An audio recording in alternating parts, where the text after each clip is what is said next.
صلى الله عليك يا رسول الله صلى الله عليك يا أبا عبد الله يا رحمة الله الواسعة ويا باب نجاة الأمة يا ليتنا كنا معكم سيدي فنفوز فوزا عظيما. قال الله سبحانه وتعالى في القرآن الكريم وقوله الحق وهو أصدق الصادقين. بسم الله الرحمن الرحيم. ومن الناس من يتخذ من دون الله أندادا يحبونهم كحب الله والذين آمنوا أشد حبا لله. صلوا على محمد وآل محمد.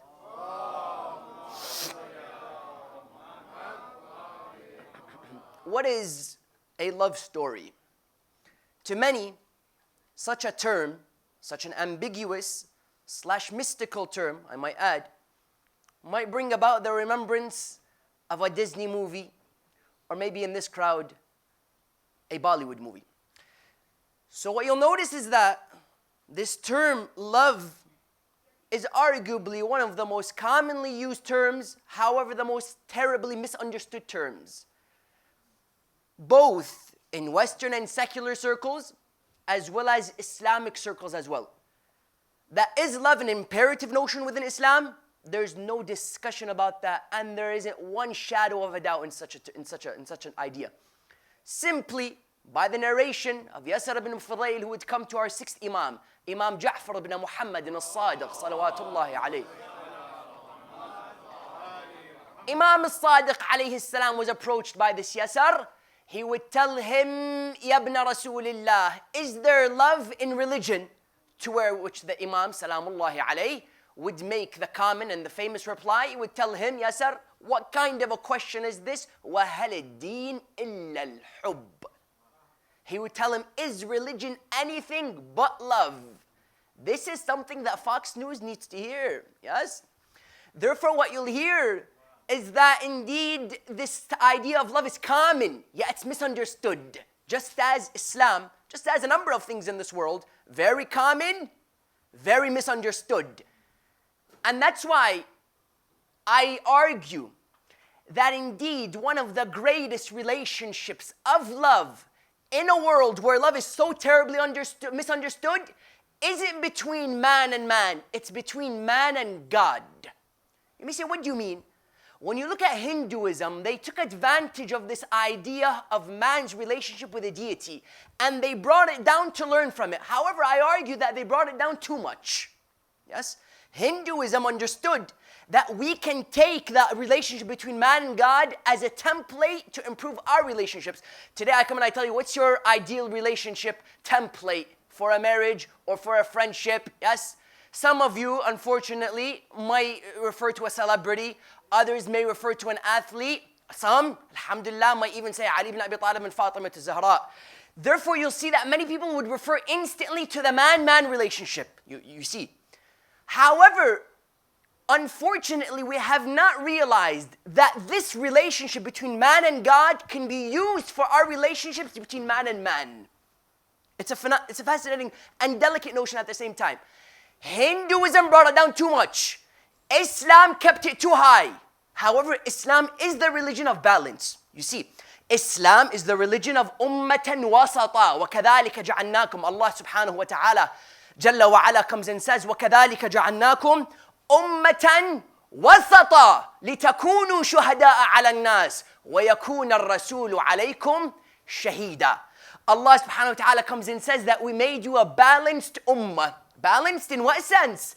Balanced in a number of areas, which I have no time to go into. Balanced, neither are we a capitalistic society, nor are we, for example, a society of socialism, or for example, any other worldview that exists out there. Neither did we come and say that Jesus is the Son of God, nor did we say he's the son of adultery. Nor do we say indulge completely in dunya, nor did we say be a monk and practice monasticism, or on the flip side, be a hedonistic human being. No, ummatan wasata. Namely, in regards to this idea of having a relationship, yes, between yourself and a spouse, you can use Allah Jalla wa Ala as a template. That's why the hadith comes and says of Ahlul Bayt, they say, تَخَلَّقُوا بِأَخْلَاقِ اللَّهِ. Yeah? تَخَلَّقُوا بِأَخْلَاقِ اللَّهِ means what? Means have the akhlaq of God. You may come and you ask yourself, what do you mean have the akhlaq of God? Have the akhlaq of God. Allah subhanahu wa ta'ala is al-mutakabbir. Allah subhanahu wa ta'ala is al-mumeet. You want me to go around spreading death? What do you mean? No. See Allah's akhlaq. Allah is a Lord of akhlaq. And I'll tell you, there are many religions out there, their Lord isn't a Lord of akhlaq. And alhamdulillah, we have a humble Lord. You may say, what do you mean a humble Lord? How is he humble yet he's mutakabbir at the same time? No, you come to the Holy Quran, Allah subhanahu wa ta'ala says, I want to make a deal with you. In a number of areas, the language of God suggests his humility and implies to us the mercy and the understanding that Allah has of his creations. Yes? For example, كَتَبَ عَلَى نَفْسِهِ الرَّحْمَةِ. He decreed upon himself mercy.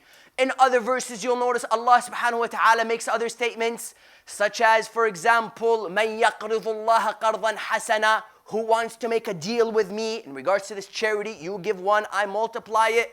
In a number of other areas, Allah subhanahu wa ta'ala says, قُلْ يَا عِبَادِيَ الَّذِينَ أَسْرَفُوا عَلَىٰ أَنفُسِهِمْ.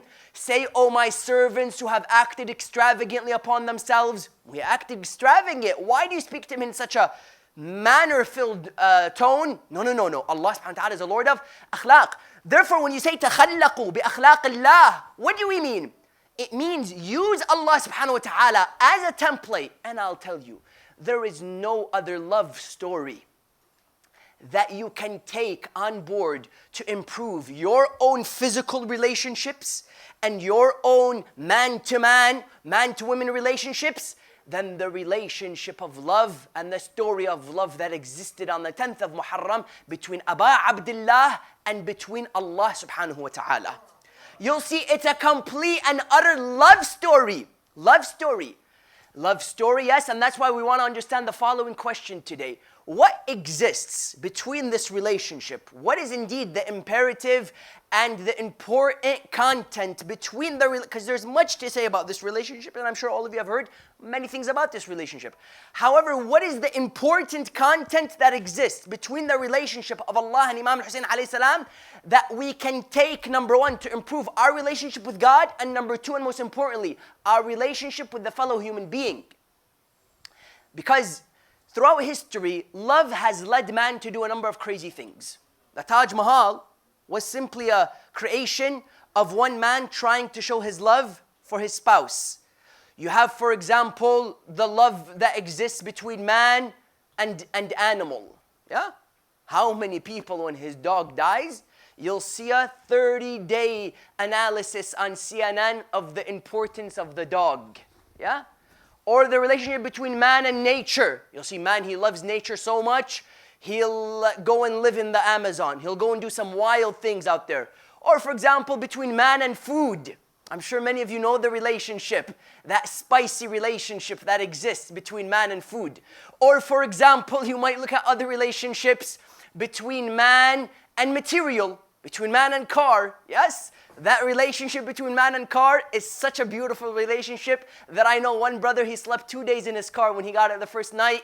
Other relationships, for example, man and money. Yes, money over everything. I'll kill you over money. Money this, money that. I don't care about your life. You have my money. Bleep. Give me back my money. In other words, you'll notice many people, yes,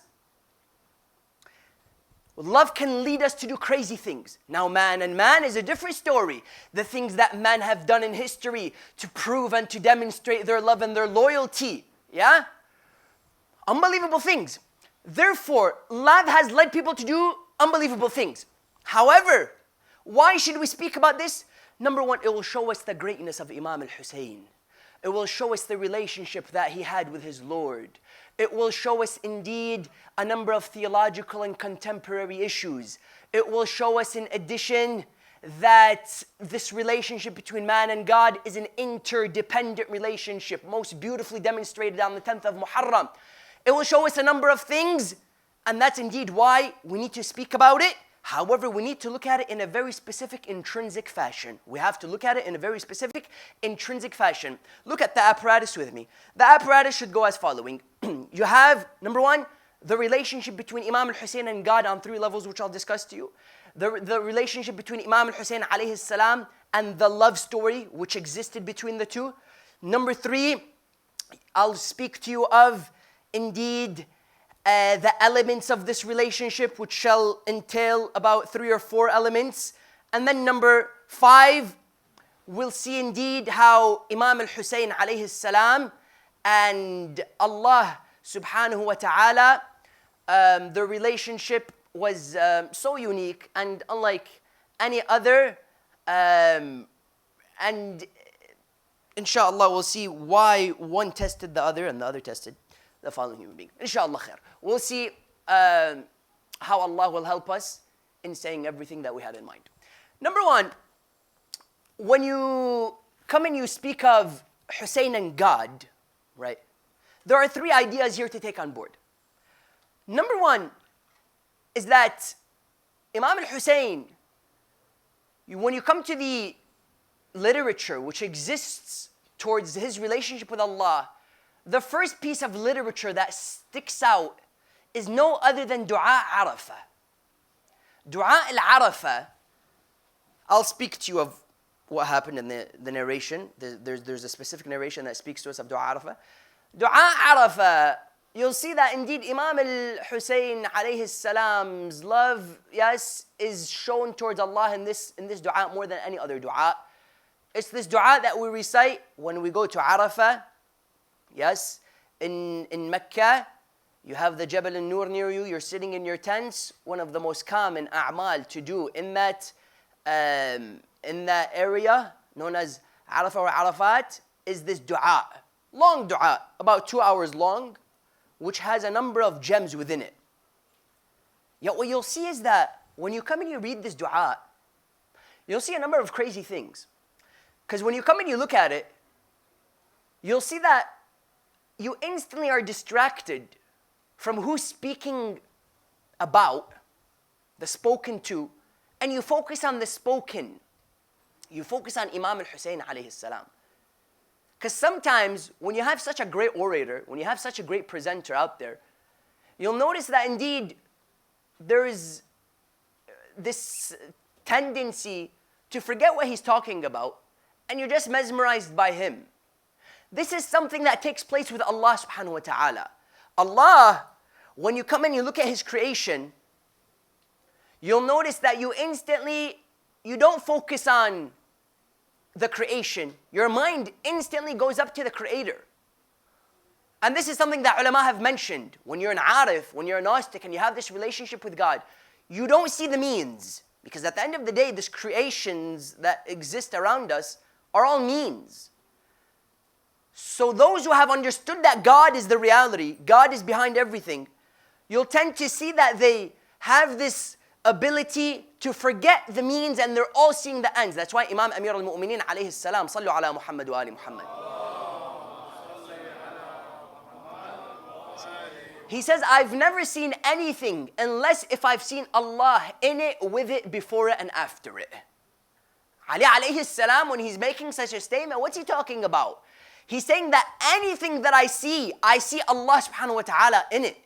I see my enemy, I can cry upon him. People say, how did Husain cry upon his enemy? No, because he doesn't see the enemy, yes? He sees the enmity. Are you with me or no?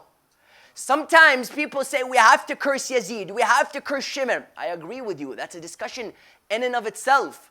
However, when you look at Ahlul Bayt's mercy, when you look at Ali ibn Abi Talib's mercy towards Ibn Muljim, give him from my yogurt, give him from my food, give him from my shelter, don't let the chains be too harsh on his neck. You tell him, Ya Amir al-Mu'mineen, how do you show such love to the one who just killed you? How? Huh? No. Because Ali didn't hate the enemy. He hated the enmity. Are you with me or no?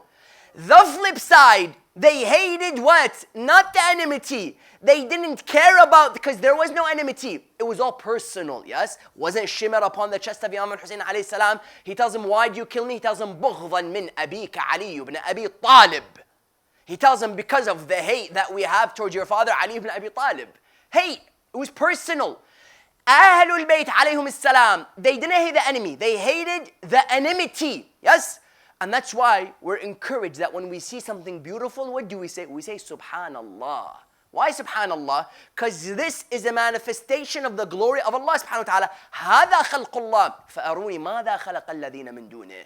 Allah subhanahu wa ta'ala says, this is the creation of Allah. What did other than Allah subhanahu wa ta'ala create? Therefore, there is this tendency, and I'll add here as a footnote, anyone who has any doubts of Imam al-Husayn alayhi salam's greatness or his loyalty to Allah subhanahu wa ta'ala or the loyalty of Ahlul Bayt or anyone for that matter, I just tell him simply, go and look at Dua Arafah. That's all I'm going to tell him.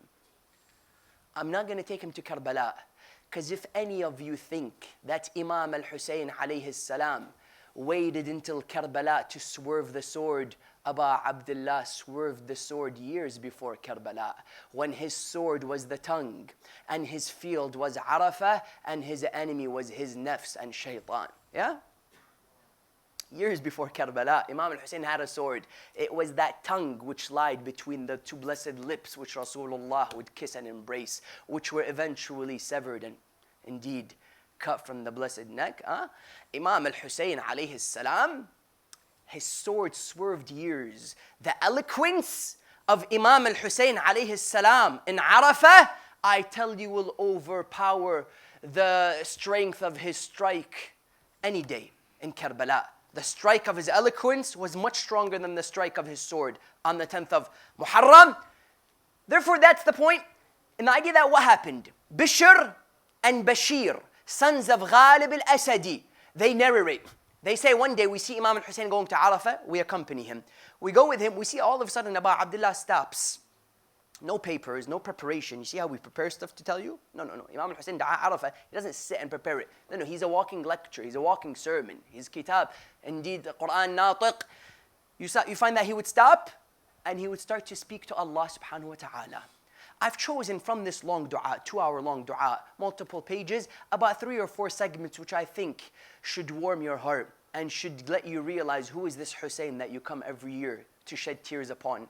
Imam al-Husayn alayhi salam says a number of things where he begins, he says, Alhamdulillah alladhi laysa liqada'ihi dafi', until he comes to the phenomenal lines. He says, all of them are phenomenal, including these lines. He says, Ana al-faqiru fi ghinaya fa kayfa la. I want you just to forget everything for now. Forget your tests, forget even who's talking. Just memorize these words if you can and get lost in them. And indeed, as one would say, drown in these words of the Imam, dissolve in them. Look at what he says. He says, أنا الفقير في غناية فكيف لا أكون فقيرا في فقري.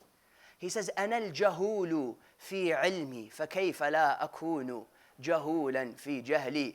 إلهي من كانت محاسنه مساوئ فكيف لا تكون مساوئه مساوئ. Allahu Akbar. You know what he says? He says, my Lord, I am the poor in my richness. How can I not be poor in my poorness? Take him in. I am the poor in my richness. I am poor in my poorness. Oh Allah, even when I'm rich, I'm poor. How can I not be poor when I'm poor?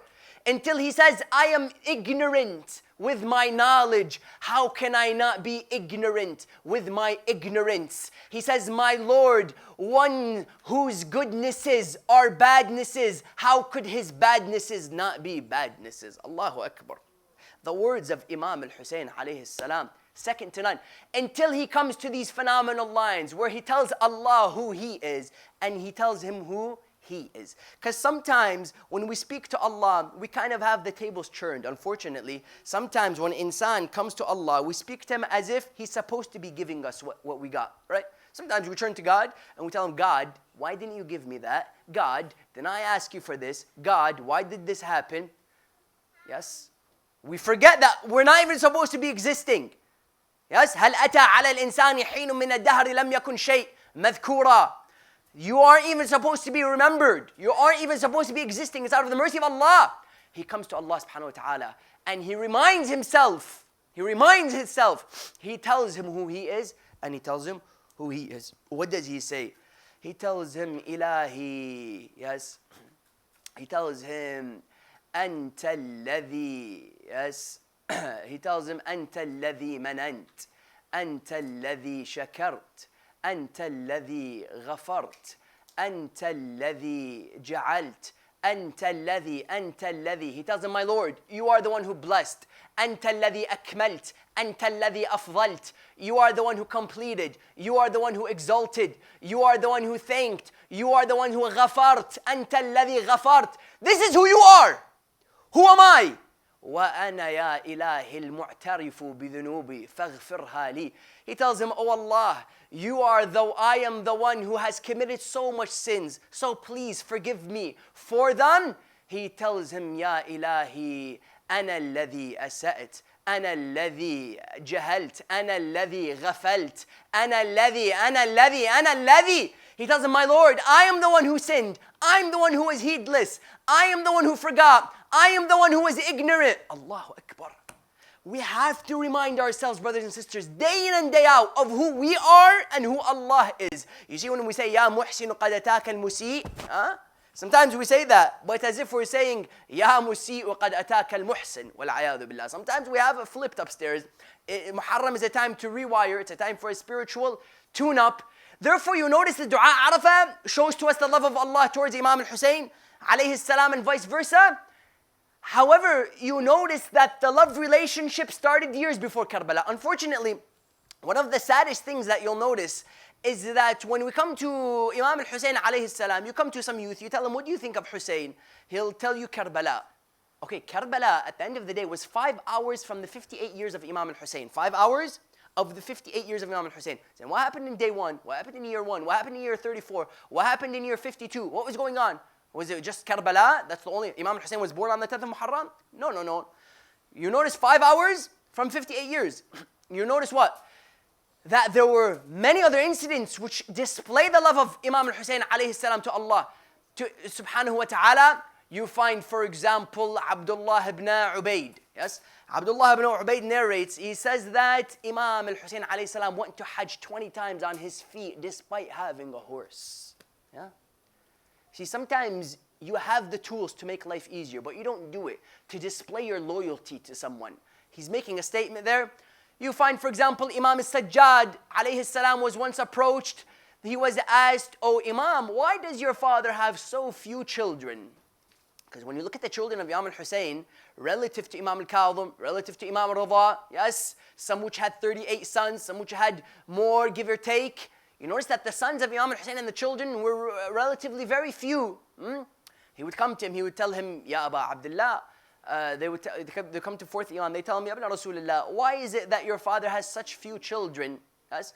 He would tell him, I'm surprised that even I was born when my father would pray 1,000 rak'ahs a day. Allahu Akbar. So, what do you find there?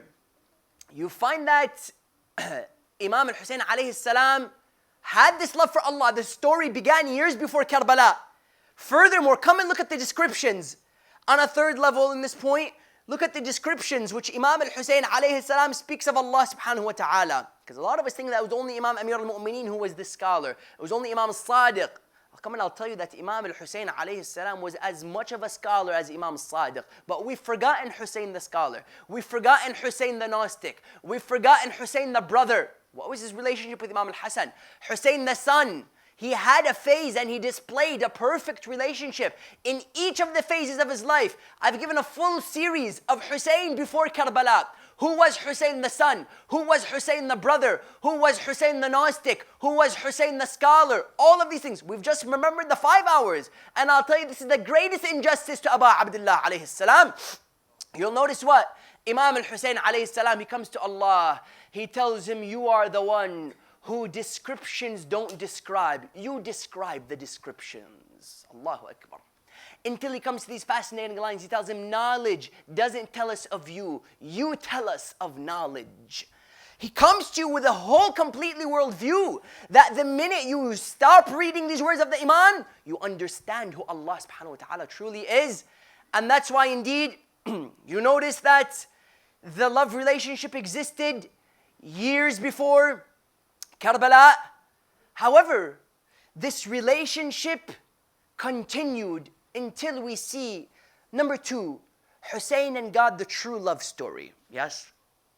When you come in, you look at the relationship between him and Allah, you see that it was an interdependent relationship. What do I mean? Interdependent in the sense that when you look at Allah, His existence, and Husain's existence, you'll see it's an interdependent relationship. You say, what do you mean? It was almost as if Allah subhanahu wa ta'ala, He let Husain die. However, Imam al-Husayn let Allah live. Imam al-Husayn died to keep Allah alive. However, Allah, He allowed Imam al-Husayn to live, to die. It was almost as if Allah subhanahu wa ta'ala then was taken back by the generosity of Imam al-Husayn, so therefore He let Husayn live as well. Imam al-Husayn alayhi salam, at the end of the day, what was going on? He had Allah subhanahu wa ta'ala's name within him. When you say he had Ismul A'zam, Imam al-Husayn alayhi salam died to keep this name alive. When you come and you see that Imam al-Husayn alayhi salam on the 10th of Muharram gave his neck, gave his family, he gave everything that he had for one reason, so that that name within him wouldn't die. The enemy in their ignorance, they thought, kill Husayn, you kill the name as well. They forgot that the minute you kill Husayn, that's when the name comes out of the chest of Aba Abdullah, and the name lives on forever. That today Allah subhanahu wa ta'ala is known only because of the sacrifice of Aba Abdullah on the 10th of Muharram. Were Imam al-Husayn alayhi salam to not do what he did on the 10th of Muharram, do you know what Islam would have been? Some of you may say, what do you mean? Look at Wahhabism. Islam minus Husayn is Wahhabism. That's how Islam would have been. It would have been a shell with no content. It would have been indeed what? It would have been a body with no soul. It would have been what? A light bulb with no electricity. Ba'ad, what else do you want? Imam al-Husayn alayhi salam, he kept Allah subhanahu wa ta'ala alive. Therefore Allah let him die. He was taken back by the generosity of Aba Abdullah. So he said, He let me live. I let him die. Husayn live on forever. And that's why Husayn is alive today, as he was alive yesterday. And I tell the enemies of Aba Abdullah, don't think Husayn dies. Husayn goes against physics. With time he grows, and with time he lives. Sallu ala Muhammad wa ali Muhammad. With time he grows. Doesn't make sense. Doesn't make sense. Because Husayn doesn't make sense. Don't try to understand Husayn. Don't try it, brothers and sisters. Try to love him. That's the only way he'll make sense to you. He grows with time. He lives as time goes on. You see, there's this, what's this movie called? Of that guy with Brad Pitt. He grows some disease. I forgot what it's called. It's a very rare disease. It works the opposite. Husayn works the opposite. Husayn with time, he gets older and greater and intense. إِنَّ لِقَتْلِ الْحُسَيْنِ فِي قُلُوبِ الْمُؤْمِنِينَ حَرَارَةً لَن تَبْرُدْ أَبَدًا. I didn't say that. Rasulullah said it. He said, in the love of Husayn, in the death of Husayn, is a love within the chest of the believers. Never does it die. Lan. If you know anything of Arabic, lan is for ta'bid. Innaka lan tarani. Allah tells Musa, lan tabrud abada. Never will it get cold. With time it increases. That's why the poet has a beautiful line. He tells him, كذب الموت فالحسين مخلد كلما مر الزمان تجدد. He said, death has lied. Husayn lives on. As time goes on, he simply gets renewed. Therefore, you'll see that Imam al-Husayn alayhi salam, interdependent relationship. They bounce back on one another. Interdependent. You may say, what do you mean it's interdependent? Come and look at the following chart with me. You have over here Husain, you have God, put a line and put a two and do the comparison between them. You have Imam al-Husain alayhi salam. He gave Allah subhanahu wa ta'ala, yes, he gave him his life. What did Allah give him? He gave him life as well. He gave his life to Allah. Allah subhanahu wa ta'ala gave life to him. Ya ayyuhalladhina amanu. Yes, until he says, اعلموا أن الله يحول بين المرء وقلبه. Until he says, استجيبوا لله وللرسول إذا دعاكم لما يحييكم واعلموا أن الله يحول بين المرء وقلبه. Allah subhanahu wa ta'ala says, reply to the Prophet of Allah, to that which gives you life. Husain gave life. Allah subhanahu wa ta'ala gave him life as well. Imam al-Husain alayhi salam gave Allah meaning. Yes, Allah gave him words. Allah put the frame on Aba Abdullah. Imam al-Husain did what he had to do. Allah did the marketing for him. Furthermore, you have that indeed Imam al-Husain alayhi salam gave his oppression for Allah subhanahu wa ta'ala. Allah subhanahu wa ta'ala gave him victory. Imam al-Husain alayhi salam gave Allah subhanahu wa ta'ala, for example, yes, he gave him indeed his heart. Allah filled it with light. This is a delicate point because when you look at Aba Abdullah, he's constantly referred to as light. Yes, Misbah al-Huda wa Safinatun Najat. He's the lantern of guidance and the ship of salvation. Fatima Zahra alayhi salam, she says, Allahumma salli ala. She says, when Imam al-Husain alayhi salam was in my womb, I didn't need light to see that which was in front of me. Allahu Akbar. She didn't need light. Yes, Imam al-Husain was that source of light for her, because indeed they all come from Ayat an-Nur within the Holy Quran. That you'll notice on another level, Allah subhanahu, Imam al-Husain alayhi salam, and this is a delicate point. Allah subhanahu wa ta'ala, Imam al-Husain gave Allah the cup. However, Allah filled the cup. You may say, what do you mean? And so when you come and look at Imam al-Husain alayhi salam, you realize that much of what he did wasn't even him. He was holding the sword, yet it was Allah subhanahu wa ta'ala moving the sword for him. You may have seen him speaking, yet believe you me, it was Allah subhanahu wa ta'ala doing the speaking for him. You might have seen him, for example, throwing a rock or throwing an arrow, yet believe you me, it was Allah directing where that arrow would fall. That Imam al-Husain sabr came from as-sabur. It's direct connection. His quwwah came from al-qawi. His ilm came from who? Al-alim. That he became a mouthpiece of Allah. And that's why you weren't able to differentiate between the speaking of Zainab and the speaking of Imam, Amir al-Mu'mineen. They were all one light. I tell you, when Zainab was speaking in the castle of Yazid, they would say, is that Ali ibn Abi Talib speaking? Because they were all mouthpieces of Allah. As-salamu alayka ya yadullah.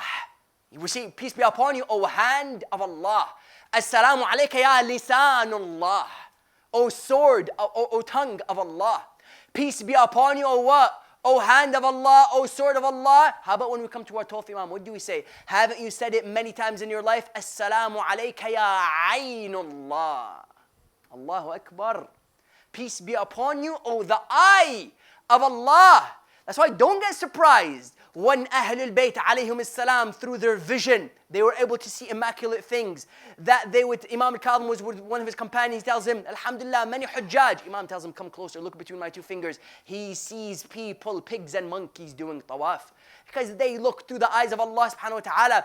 Don't be surprised when that vision of Al-Muhammad was able to change people. Through one look, they were able to transform you and everything that you believe in. That one man would come to a fourth Imam. He would tell him, Ya ibn Rasulillah, who was greater, Kumayl ibn Ziyad or Abbas ibn Amir al-Mu'mineen? He would tell him, what do you mean? Abbas is such that he looks at someone, he turns him into a Kumayl.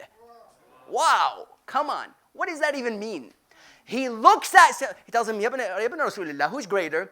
Abbas ibn Amir al-Mu'minin or Kumail ibn Ziyad al-Nakha'i? Kumail, dua, Kumail, Allahumma in, yes, bi rahmatika, this dua which we're encouraged to recite once a week, if not once a month, if not once a year, once a lifetime. He would tell him, Ya ibn Rasulullah, who's greater? He would say, what kind of a comparison are you trying for me to make? He would tell him, Abbas is such that he looks at someone, he turns him into a Kumail. I say, may Allah help those who were before Abu al-Fadl on the 10th of Muharram. What kind of a vision did they have to look to? What kind of eyes did they have to look into? Forget his sword, forget his bravery, forget his ability. Just that sight of Abu al-Fadl, Qamar Bani Hashim, Qamar al-Ashira. Yes, Abbas al-Najjar. This man, just his vision, just that piercing, that Imam Sadiq alayhi salam comes and says, Ashhadu annaka kunt nafidh al-basira. Imam alayhi salam comes and describes Abu al-Fadl. He says, I bear witness that you had this penetrating vision. Wow, Imam Sadiq tells you. Therefore, you'll notice that indeed he was the cup. However, Allah subhanahu wa ta'ala filled it. Yes, He gave him oppression, He gave him victory, He gave him his heart, He filled it with light. On another level, even for example, if you want to know the love of Allah towards Husain, just look at the love of Husain towards Allah subhanahu wa ta'ala. Many people, they say, how does Allah love me? What does Allah think of me? No. Stop there. What do you think of Allah? How much do you love Allah? Then flip it. It's a mirror relationship. I'm telling you, it's a reciprocal relationship. اذكروني أذكركم. Yes. نسوا الله فأنساهم أنفسهم. Quran is replete with this. Indeed, as one would say, reciprocal relationship. Therefore, you'll notice that when you speak of this idea of a love story, it starts to make sense to you. However, you have to understand the elements of it, yes? To every meal there are ingredients. To every food, yes, there are things which indeed comprise it. What comprise this relationship? Number one, this relationship, you cannot separate it from this idea of the interdependent. What do I mean? How did Husain see God? And how did God see Husain? Because if you want to know Allah in His reality, you can't look at Him through your eyes. You can't do it. No. You have to look at Him through Husain's eyes. Why? Because they help us to see God in a better light. And likewise, if you want to see Husain, you can't look at him through your own eyes. No. Look at him through the eyes of Allah subhanahu wa ta'ala. Because lovers, there's this notion where when they have love for each other, they see each other in a special light. Haven't you heard the quote which comes in says that to some people, you might be one person in a world. However, to me, you're the world in one person. However, unfortunately, some marriages, it might be you are not one person in a world. No, you're the end of the world in one person. Unfortunately, sometimes that's how it can be. However, you'll see that there is no doubt that this idea of the interdependent relationship, you have to see how one another saw the other. Then how did Allah see Imam al-Husain alayhi salam? You'll notice when Imam Mahdi comes, he's going to say, Ya li tharat al-Husain. Imam al-Husain alayhi salam was not the avenger or the avenged of anyone except Allah. It's a very delicate relationship. We say, Ya Tharullah. Assalamu alayka ya Tharullah. Oh, the one who will be avenged by God. Husain will be avenged by Imam al-Mahdi alayhi salam.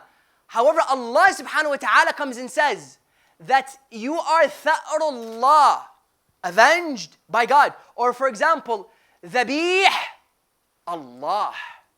He's the sacrifice of Allah. Meaning Imam al-Husain alayhi salam saw himself as a sacrifice for God. And Allah subhanahu wa ta'ala saw Imam al-Husain alayhi salam as the one who's making a sacrifice for him. Yani what do you see? You see that indeed he's Dhabihullah, Tha'rullah, Wa'dullah. He had a direct relationship, yes, with Allah subhanahu wa ta'ala. Then how did Imam al-Husain alayhi salam see his Lord? Imam al-Husain alayhi salam saw his Lord like none other. But there are 4 ideas which I want you to take from this point, which help you in your man-to-man relationships. Because remember we said that we can use this relationship as a template between not only our relationship and Allah, but between our relationship and man. Number 1, you see the gentleness that Imam had with his Lord. Unfortunately today, when you look at certain relationships, you don't find gentleness anymore. You find stubbornness, you find tension, you find even in some areas animosity towards one another. Look at the gentleness which Abu Abdullah showed towards his Lord. He would tell him, my Lord, if this makes you happy, take more. Wow. Ilahi, in kana hada yurdik, fazidni minhu. Wow. My Lord, if this makes you happy, take more, more, more. Look at the gentleness, look at the tenderness of heart. Or on another level, look at the submissiveness. Today in some relationships, you see competitiveness between the spouses. Competitiveness with your friend, fine. Competitiveness with, for example, your brother, I understand. But competitiveness with the love of your life? Competitiveness with the half of your deen? Competitiveness with your spouse? Then where's the love? I'm not sure if you can have love and competition coincide in one heart. Competitiveness. One trying to beat the other. One trying to outdo the other. And what is it? Is this, are you living in an army or are you living where? Are you living in, I'm not sure, in some camp in Afghanistan? Where are you living? What's going on here? Everything is okay. Relax. Calm down. Yes, take the chill pill on the hill. Allahu Akbar. Yani, why does this competition exist? What else? Submissiveness. Number 3, he becomes one with Allah. Fatima alayha salam, what do we say? We say, يَرْضَ اللَّهُ لِرِضَاهَا. Salawat. Allah is happy when Fatima is happy. You see, brothers and sisters, sometimes the moon overlaps with the sun and we call it an eclipse. Come and look at this character eclipse, this personal eclipse which Fatima had with Allah subhanahu wa ta'ala. Sometimes I make you mad, I made your dad mad. Let's say your dad, this great personality, your dad, this well-known figure, yes? Let's say, for example, you're the son of Saddam. You make Uday mad, you made Saddam mad. That's it. It's automatic. They're connected. You cannot disconnect them. Or sometimes when a father truly loves his son, if you make the son mad, you made the father mad. Then Fatima Zahra, when you make her mad, who have you made mad? You made Allah mad. Now, how you add this up with your historical knowledge of who made Fatima mad and who is revered in certain sects, that's up to you. Yes? You go to their books and you see whether Fatima died mad or happy with certain individuals. And I think if Allah is pretty mad with you, I think there's a big chance that you're not going to make it to paradise. Anyways, life goes on. What you'll see there is that Fatima alayha salam, يَرْضَ اللَّهُ لِرِضَاهَا.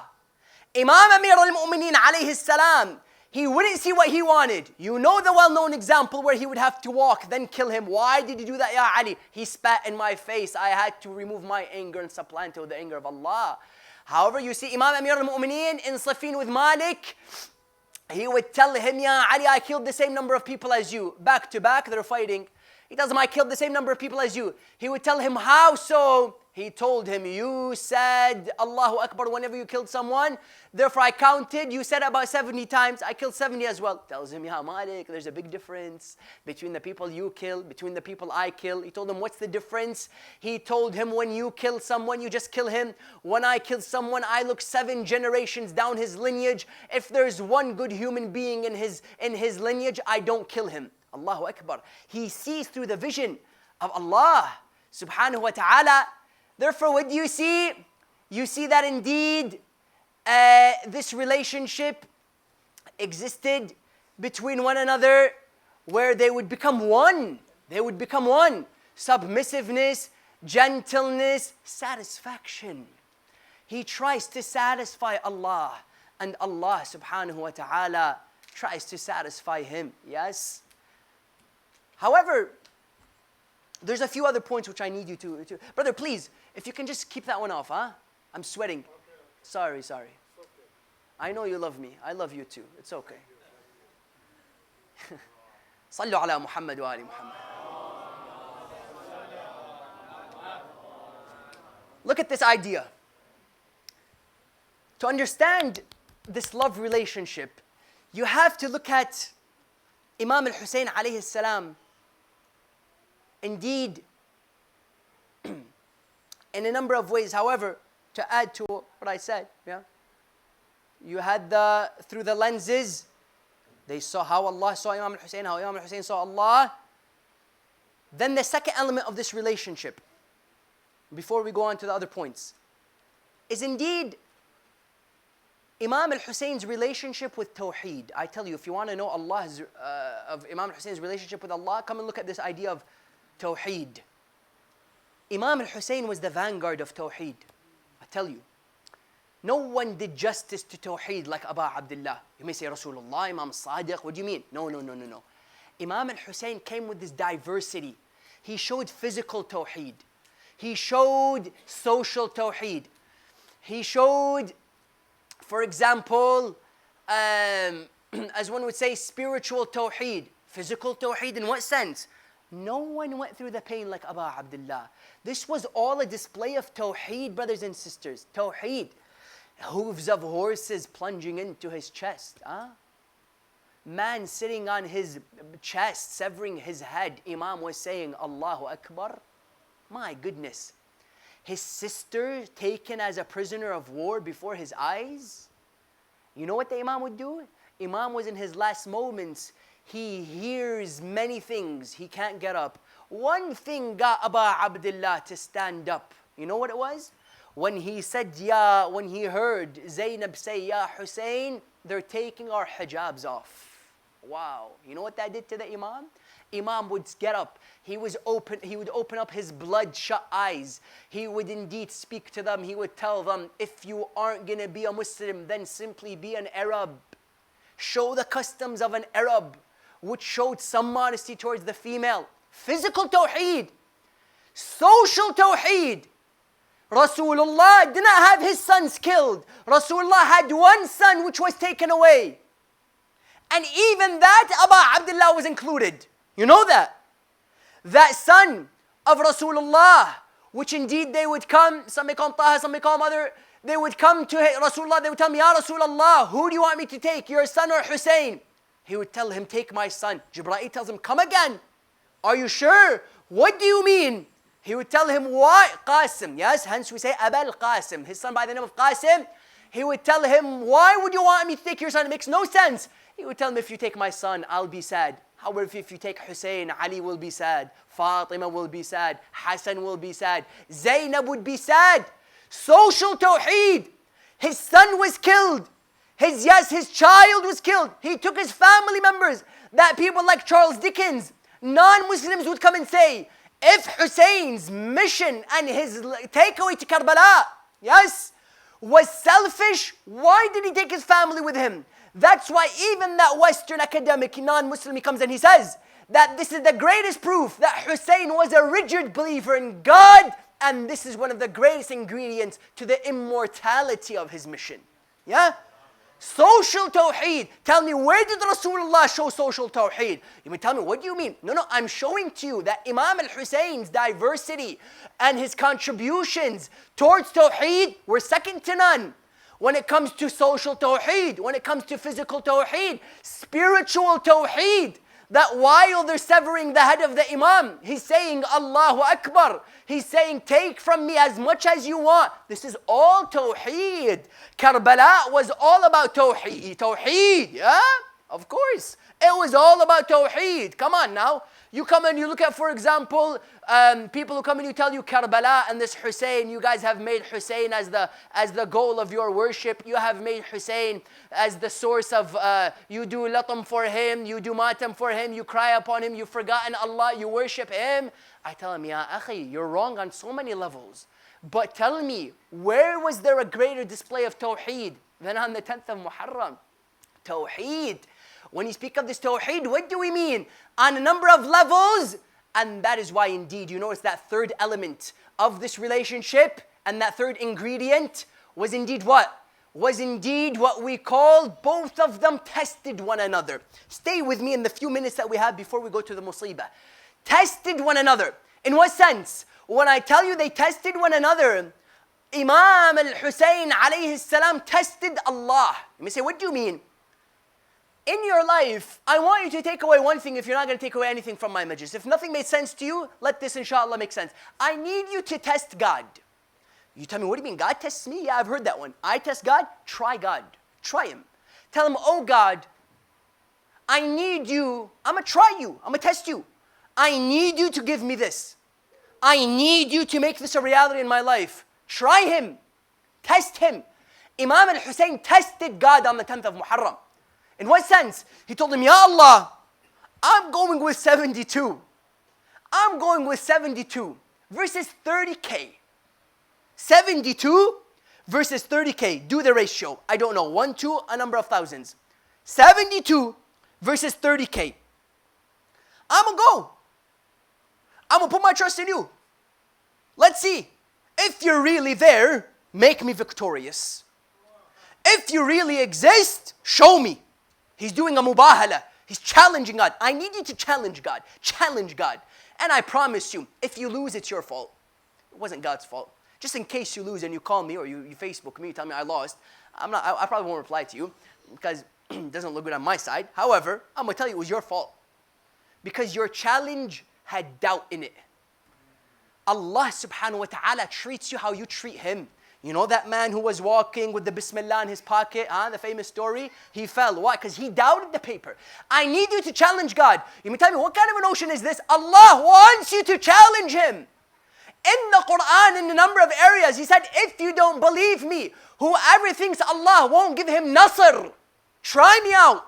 Let him tie a string from the skies to the earth. Let him drop himself. Let him see who will hold him other than Allah. Allah wants you to test Him. Allah is hungry for you to challenge Him. Because it shows that you care about Him. It shows that you have proof in His existence. Test God. Imam Al-Husain tested God. Did he lose? I don't know. You tell me. However, Allah also tested him 100%. Rasulullah tells him that indeed there is a level in Jannah for you. You will never reach it until you go through these 4,000 arrows. Listen, listen, listen. You have people today who's sitting in their basements studying for their tests. They say, I'm doing my job, I'm doing my salah and I'm fasting. Insha'Allah, I'll attain higher levels spiritually. Wrong. You have to go out in society and fail and get up and fail and get up and fail and get up. You can't find God by bypassing society. I'm going to sit in my house. I'm going to get my degree. I'm going to get my job. Life is good. And then I'll pray Allah will elevate me spiritually. Wrong on too many levels. You find Allah through the people.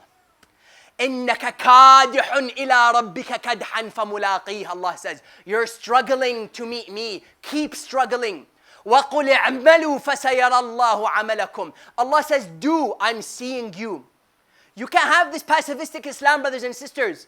You cannot have this idea of Islam where I'm going to sit down, I'm going to put my foot upon foot, I'm going to do my job, and then God, I need you to do your job too. Wrong. Imam Al-Husain, Rasulullah tells him, there's a level for you in Jannah. You can't reach it until you go through these 4,000 arrows. Wow. إِنَّ لَكَ دَرَجَةً فِي الْجَنَّةِ لَن تَنَالَهَا إِلَّا بِالشَّهَادَةِ. He tells him, Ya Aba Abdullah, there's a level for you in Jannah. It's all yours. That piece of the pie is yours. However, إِنَّكَ لَن تَنَالَهَا. You will never attain it until you go through martyrdom. You have to struggle. Why is Hajj physical? Why do we go around it? Just sit down and recite the dua. No. Sa'i. At one point you have to run in sa'i. You have to go around this tawaf. People squeezing you, reminding you of this adab al-qabr. Yes, physically, Islam is a physical religion. I tell you, brothers and sisters, no other religion has this relationship between spirituality and physicality like Islam does. No other religion. Therefore, you find this idea of a tested. And then on another level, you see that Imam Al-Husain alayhi salam in the time that we have, his role in the divine plan shows to us how much of a lover indeed he was to Allah subhanahu wa ta'ala. Yani in what sense? You notice that the Prophet, Ibrahim came with the value of, for example, yes, serenity. Musa came with strength. Ayub came with patience. Jesus came with love. Yes? Rasulullah came and wrapped it all together. However, practical prophethood was within Abu Abdullah. You say, what do you mean? Practical prophethood. Rasulullah on a theoretical level, he brought it all together. Practically, imamat. Why do we believe in imamat? We believe in imamat because nubuwwah was tanzeel. Yes? Imamat was ta'weel. Yes? Nubuwwah was vertical. Imamat is horizontal. Hence, the greatest testimony to this notion is that Imams didn't come with anything new. Imams didn't come with anything new. Abu Abdullah didn't tell you anything that Rasulullah didn't tell you. They simply had the job of what, as one would say, if you can explain it further. That's all they did. They explained things further. They were that vertical relationship. In other words, Imam al-Husain was Warith Ibrahim, Warith Musa, Warith Isa, Warith. And that's why I remember reading this fascinating narration where indeed the Holy Prophet of Islam sallallahu alaihi wasallam, he comes and he says, indeed, the gist and the soul of Islam was within me. I died, it moved to Amir al-Mu'mineen. I died, it moved down to Fatima. I died, it moved down to Hassan. Hassan died, it moved down to Imam al-Husayn. When Imam al-Husayn was killed, it was all killed with him. Let me say, what do you mean it was all killed with him? Understand it. Meaning within him, all the juices got squeezed.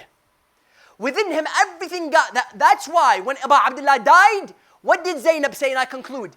What did Zainab say? She said, "Al-yawma mata jaddi Muhammad. Al-yawma mata Abi Ali. Today Ali died. Today Hassan died. Today Fatima died. Today Rasulullah died." Why? Because his role within the divine plan was that he was a summation. He was a summarization. He was the complete gist of all of the values from Adam to Rasulullah. All of them within Abu Abdullah. That's why they brought 30,000 people to get rid of that man. They understood. You have ulama down there like Sayyid Muhammad Baqir al-Hakim, who was killed in 2001. You look at the efforts they put to kill him on that Friday when they surrounded the mosque of Imam Amir al-Mu'mineen in Najaf with bombs in every exit because they know the importance of that man. They got rid of Sheikh Nimr. They know the potential of that man. When they got rid of Shahid al-Sadr, yes, they know who they're getting rid of. If you're still alive, I'm telling you, there's some work. Can we have everybody come a bit closer? Sallu ala Muhammad wa ali Muhammad. If you're still alive, then know there's still room to do change in this world. Shahada should be the sign of hitting that peak. Yes? Shahada, martyrdom should be that sign. And that's why, indeed, you notice his role within that divine plan, yes, was very clear. And it was very indeed, as one would say, crystal for us. Sallu ala Muhammad wa ali Muhammad.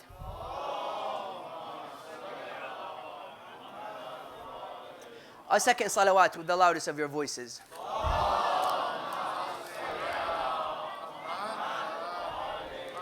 A third salawat to hasten the appearance of our 12th Imam. If you can come a bit closer. Sallu ala Muhammad. With our Imam. And that's why you see indeed on the last level, you see that this love story truly was a love story. This relationship between Imam al-Husayn alayhi salam and Allah subhanahu wa ta'ala, it was a complete love story. There's no other way to explain it. Number one, he chose him. Look at the story look at the stages of the love story before we move on to musibah. Well, you may tell me, what do you mean love story? What do you mean? Here it is before we conclude. Number one, he chose him. Where did he choose him? He chose him before dunya. Hence we have within ziyarah Fatima alayhi salam, we say, Ya mumtahina, imtahanaki Allahu qabla an yakhluquki, fawajadaki lima imtahanaki sabira. We say, oh Fatima, oh tested, yes? Allah tested you before He created you. And He found you to what? He tested you to patient. Ahlul Bayt, as we believe, the followers of Ahlul Bayt, they were chosen before they were created. People in dunya who tried to take khilafah from here and tried to take it from there, they didn't know of this notion that people were chosen years before this dunya. Yes? أَنَا كُنْتُ نَبِيًّا وَآدَمْ بَيْنَ الْمَاءِ وَالطِّينِ. I am a prophet and Adam was still between mud and water. Khilafah. Allah subhanahu wa ta'ala chose Imam Amir al-Mu'mineen. Yes? Ali ibn Abi Talib was number one before number one was a number. Huh? You're going to come and place him as number 4, number 3, number 2. Before numbers existed, he was a Khalifa. Before this notion of Khilafah existed, Imam Amir al-Mu'mineen came to the Khilafah. Khilafah didn't come to him because he was born and he existed before there was even any understanding of this notion of Khilafah. Yes? Imam Amir al-Mu'mineen, alayhi salam, that's what we believe in. The number 1, he was chosen. Allah chose him. Number 2, he made him. وَاصْطَنَعْتُكَ لِنَفْسِي. Quran comes and says towards Musa, I perfected you for myself. I made you for me. I tested you to soften your edges. I was drawing you. I was making you. Number 1, he chose him. Number 2, he made him. Number 3, he missed him. He wanted him back. يَا أَيَّتُهَا النَّفْسُ الْمُطْمَئِنَّةِ ارجعي إلى ربك راضية مرضية وادخلي في عبادي فادخلي جنتي. Who was this in reference to? Ulama come and say it was a reference to Imam al-Husain. He wanted him back. Yes, he chose him. He made him. Yet number 3, he missed him. Number 4, he created a plot to show you how much I love him before he comes back to me, i.e. Karbala. Karbala was, I told you, people did Taj Mahals to show their love. People sleep in their cars for 2 days. Allah did Karbala to show Husain how much he loves him. Karbala was a testimony and it was a statement of the love of Allah subhanahu wa ta'ala towards Imam al-Husain alayhi salam. It was what? It was a love statement. That's what it was. You today have mission statements, you have mottos. This was the mission statement of Allah. Karbala, he called him back to him. How did he call him back to him, brothers and sisters? He called him back to him as we wish we can be called back to Karbala. As we wish we can be invited once again by the Imam alayhi salam to the sands of Karbala. Today, you're sitting here in Chicago. However, there are millions right now as we speak doing tawaf around the true Kaaba, which is none other than Aba Abdullah al-Husain. Not the Kaaba that today is imprisoned. Not the Kaaba today that we see within the hands of people furthest away from the Kaaba. No, you see people today as we speak, they're doing tawaf around that true Kaaba, of that Kaaba known as Husain ibn Ali ibn Abi Talib. And they're throwing rocks at the true shaitan, which is none other than Yazid ibn Muawiyah. And they're remembering the true sacrifice, not the sacrifice of Ibrahim, but the sacrifice which was known as, yes, وَفَدَيْنَاهُ بِذَبْحٍ عَظِيمٍ. The true sacrifice which was Imam al-Husain. Right now, that's happening in Karbala. Right now, we wish that Allah invites us back to him. However, let us look at the invitation that Allah invited Aba Abdullah to. He wanted to bring him back. How did he bring him back? Salama on nights like this comes and tells us that she would come to the Holy Prophet of Islam. She would tell me, Ya Rasulullah, I had a very odd dream. I saw a piece of the moon coming in my lap. What does this mean? He said, indeed, this is Aba Abdullah, the moon that will indeed be severed on the 10th of Moharram. Yes, it is said that on nights like these we have Fatima Zahra near the Holy Prophet of Islam. Rasulullah would tell her, do you love this child? Husayn was a young child. She would say, of course I love him. What kind of a question is this, Ya Rasulullah? Do you love him? Of course I do. Let me tell you that he would be severed on the 10th of Muharram. His head would be cut off. What kind of a news is this, Ya Rasulullah? What kind of akhbar is this, Ya Muhammad, Ya Abba? You can tell me he'll get married. You can tell me he'll be successful. You can tell me he'll have children. You're going to tell me that he's going to be beheaded? She told him, fine, I submit to Allah, his decree. However, tell me, Ya Rasulullah, who would be there to do majlis aza for him? Would you be there? No, Ya Fatima, I'll be long gone. Would I be there? No, Ya Fatima, your ribs would be broken by then. Would Hassan be there? No, Hassan would be poisoned. Who will be there? He would say, Shi'ati, Shi'ati, my Shi'a would remember him, I tell him, Ya Rasulallah, I tell her, Ya Fatima, here are your Shia, miles away from Karbala, but we're remembering Aba Abdullah. You know, indeed what? You notice that indeed the Prophet of Islam on one account, he would kiss Imam al-Hasan alayhi salam from his lips, young Hasan. He would kiss Aba Abdullah from his neck. They go to Rasulullah and to Fatima. They go to Fatima, they start crying. They say, oh Fatima, your father treated us unequally, very uncharacteristic of him. She would tell him, Ya Aba, why did you do that?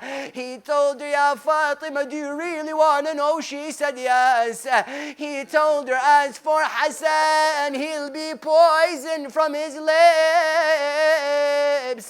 As for Husain, he'll be severed from his neck. Allahu Akbar. You notice on another account, yes, you notice that Imam al-Husain alayhi salam was sitting within the masjid of the Prophet. Rasulullah was speaking to where Imam al-Husain said, I'm thirsty. It is said that Abu al-Fadl would get up, he would go and bring him water, he gives it to him. It is said that the Holy Prophet would cry, why do you cry, Ya Rasulullah? He would say, right now, Abbas was able to bring water to his brother. However, there will be a day where he won't be able to bring water for him.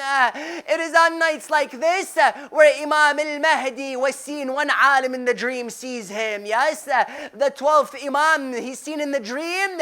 Alim tells him, my Imam, who do you speak of? You're going to cry tears of blood for. Yes, he told him, do you speak of Qasim? He said, no. If Qasim was present, he would cry as well. Do you speak of Akbar? No. Do you speak of Abbas? No. Do you even speak of Husain? He said, no. He said, if all of these names were there, they would be crying as well. He said, who do you speak of? 12th Imam would say two words which shall break your heart. Forgive me, Ya Fatima. Forgive me, Ya Sahib al-Zaman. Imam would respond to him. He said, in the ziyarah, I cry tears of blood for one person. Who is it? He said, Ammati Zainab, Ammati Zainab, my own Zainab, my own Zainab. If anyone thinks there is a musibah greater than the musibah of Zainab, then recheck your accounts.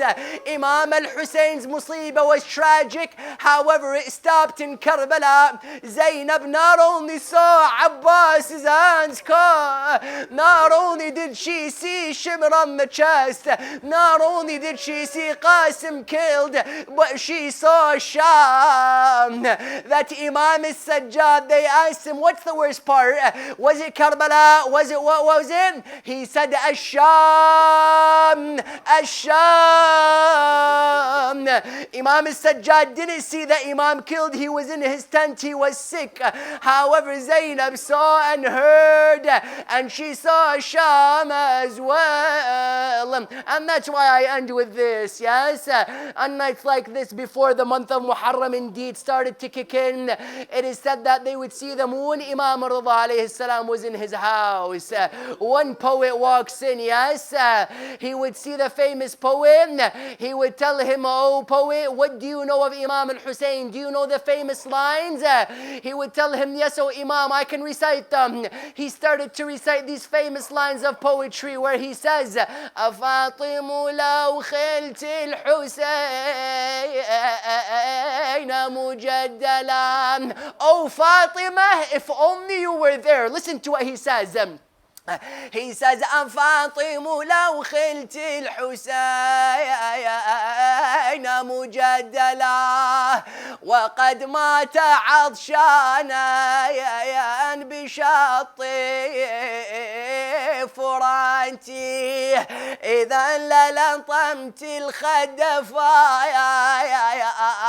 فاطم عنده. Listen, I beg of you. وأجريت دمع العين في جنيتي. He says, I'll translate for you. He says, oh Fatima, if only you were there on the 10th of Muharram, yes, and you saw what happened to Imam al-Husain alayhi salam. Fatima, لو خلت الحسين مجدلا. If you saw him alone, bare naked on the sands of Karbala. Allahu Akbar. أفاطم لو خلت الحسين مجدلا وقد مات عطشانا بشط فراتي. And he died thirsty next to the Furat. You know what Imam Mahdi comes and says when he comes out? He says, ألا يا أهل العالم. He has an announcement to make when he comes out. There he is in Mecca. People are around him. Yes, those who doubted that we were on the truth are seeing this Imam come out. They're taken back. They're shocked. What does he do? Does he start speaking of Khilafah? Does he start speaking of Wilayah? No. He stops everyone. He says, ألا يا أهل العالم. Oh, people of the world, I have an announcement for you. What was it? إن جدي الحسين قتلوه عطشانا. Allahu Akbar. He says, my grandfather Husain, they killed him thirsty. Ala ya ahl al-alam. I have a second announcement to make. It must be about Khilafah. It must be about Wilayah. It must be about Imam Amir al-Mu'mineen. Considering where he was, where's our priorities? He comes to him, Ala ya ahl al-alam. Oh, people of the world, I have a second announcement. إن جدي الحسين سحقوه. Yes, عريانا. He says, my عدوانا, my grandfather Husain, they trampled him for no reason. Allahu Akbar. May Allah help your heart. You want to speak of patience? Look at the patience of Sahib al-Zaman. He says, my grandfather Husain, they trampled him for no reason. What's the third announcement you have, Ya Sahib al-Zaman? Ala ya ahl al-alam. O people of the world, inna jaddi al-Husain tarahuhu uryana. O people of the world, my grandfather Husain, they left him bare on the sands of Karbala. You know, when the Imam and the Maqtal will come on the 10th, we'll recite this Maqtal. He would wear Yemeni trousers which had no value. Why, Ya Aba Abdullah? You're meeting your Lord, dress nicely as we do in Salat. No, he knows his clothes will be ripped off when he's standing there, laying in Karbala. And that is why he tells him, ألا يا أهل العالم إن جدي الحسين قتلوه عدوانا. Yes, he finishes the poetry. He's next to Imam Rida alayhi salam. He says, أفاطم لو خلت الحسين مجدلا. Oh Fatima, if you were there and you saw Hussein lie alone, وقد مات عطشانا بشط فراتي, you would have seen him die thirsty next to the Furat. There was water, but he died thirsty. The poet continues with Imam Rida. He says, what would you have done? إذا للطمت الخد فاطم عنده وأجريت دمع العين في الوجنات.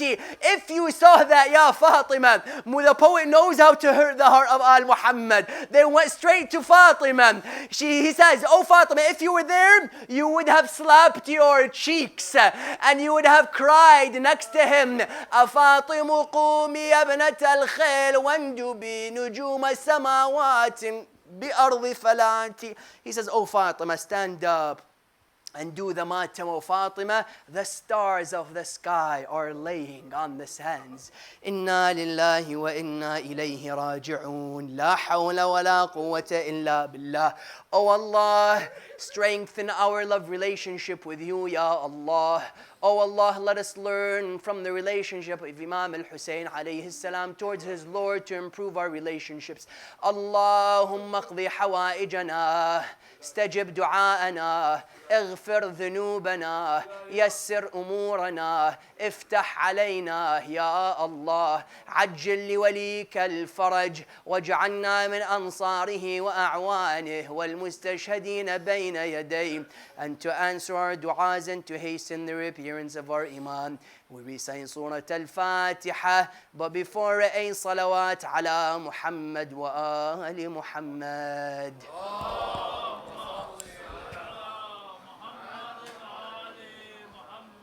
يا حسين ماتم حسين.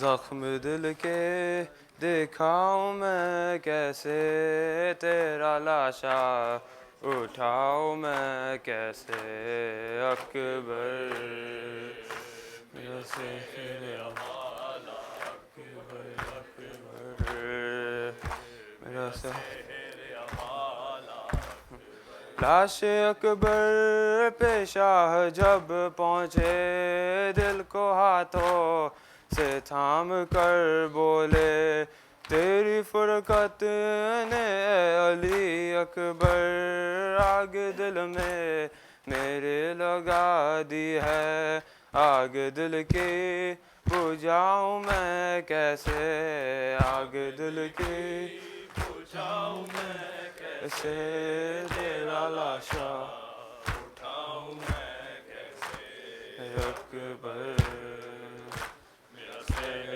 امان اکبر اکبر میرا سحر امان تو ہے کریل جوان اے بیٹا باپ تیرا ضعیف ہے کتنا نور آنکھوں کا ہو گیا رخسار مجھ کو آٹھا نہیں نظر خیمہ لے کے خیموں میں جاؤں میں کیسے لے کے خیموں میں جاؤں میں کیسے تیرا لاشا اٹھاؤں میں کیسے اکبر میرا سحر امان اکبر اکبر میرا سحر امان اکبر جس نے 18 سال پالا تھا کیسے دیکھے کہ وہ تیرا لاشا تیری شادی کا تھا جسے ارماں کیسے جھیلے کہ وہ تیرا صدمہ تیری ماں کو بتاؤں میں کیسے تیری ماں کو بتاؤں میں کیسے تیرا لاشا اٹھاؤں میں کیسے اکبر میرا سحر امان اکبر میرا سحر امان دیکھ آیا ہے خاص دے سغرا راہ تکتی ہے وہ دکھی بہنا تجھ کو بیمار نے بلایا ہے وعدہ سغرا کا کیوں بلا ڈالا غم یہ دل سے لگاؤں میں کیسے غم یہ دل سے لگاؤں میں کیسے تیرا لاشا اٹھاؤں میں کیسے اکبر میرا سحر امان یا حسین حسین یا حسین یا حسین اور محمد والی محمد صلوات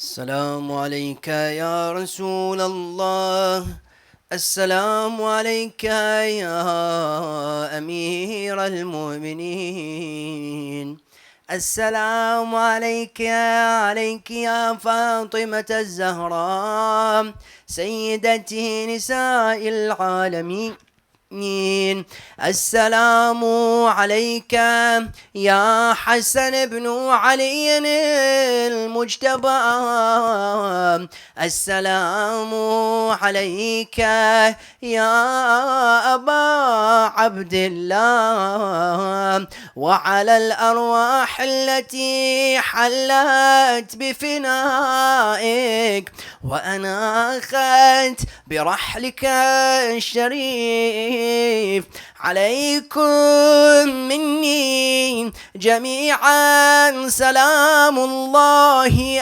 أبدا ما بقيت وبقي الليل والنهار يا مولاي يا أبا عبد الله السلام عليك يا حسين وعلى علي بن الحسين وعلى أولاد الحسين وعلى أصحاب الحسين، خصوصة سيدي ومولاي أبي الفضل العباس، وعلى أختك الحوراء زينب،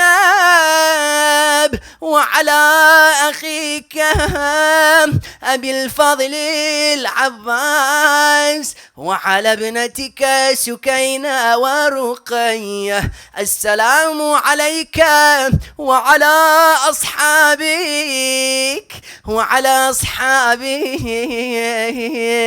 حبيب ابن مظاهر، وعلى زهير وعلى برير وعلى حابس ابن شبيب الشاكرين. السلام عليكم جميعا يا أصحاب الحسين ورحمة الله وبركاته. السلام عليك يا زين العابدين، السلام عليك يا محمد بن علي الباقر، السلام عليك يا جعفر بن محمد الصادق، السلام عليك يا موسى بن جعفر الكاظم، السلام عليك يا علي بن موسى الرضا الراضي بالقدر والقضاء، السلام عليك يا محمد بن علي الجواد، السلام عليك يا علي بن محمد الهادي، السلام عليك يا حسن بن علي العسكري، السلام عليك يا صاحب الزمان، السلام عليك يا شريك القرآن، السلام عليك يا إمامنا وإمام الإنس والجان، عجل الله تعالى فرجك وسهل مخرجك وجعلنا من أنصارك وأعوانك والمستشهدين بين يديك. السلام عليكم جميعا يا أهل بيت النبوة وموضع الرسالة ومختلف الملائكة ورحمة الله وبركاته. صلوات. اللهم صل